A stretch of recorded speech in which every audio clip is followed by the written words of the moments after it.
they promise the Sharif that if you fight against your fellow Muslims, if you rebel against your Khalifa, and that is the Ottoman Sultan, we will make you the next Caliph.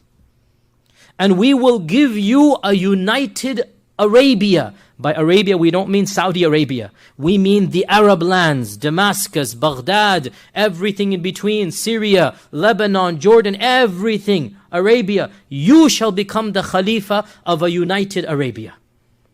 And they continue to convince him until finally it is now set in stone. And we have to point out here that yes, we're angry at the foreign powers, at the West, at England. We're angry at the double dealing. But in the end of the day, they used us against ourselves.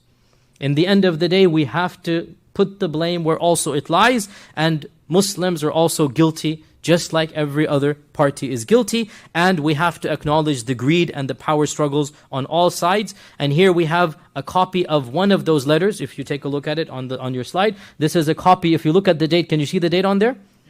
October 24th, 1915. I want you to read this. That subject to the above modification, Great Britain is prepared to recognize and support the independence of the Arabs in all of the regions within the limits demanded by the Sharif of Mecca. Notice, very clear here. This is the original letter, by the way. You see Henry McMahon, you see the signature. This is the original letter.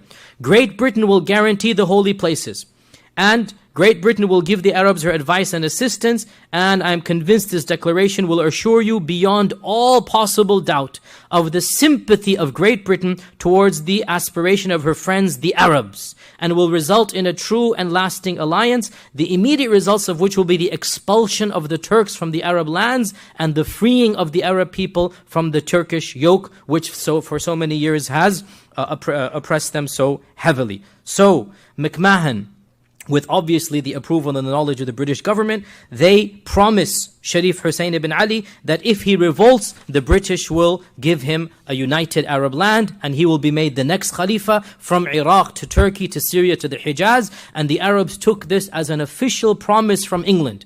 And based on this promise, the Sharif launched a war against the Ottomans. Not against the Brits, against the Ottomans. And the Brits, under the command of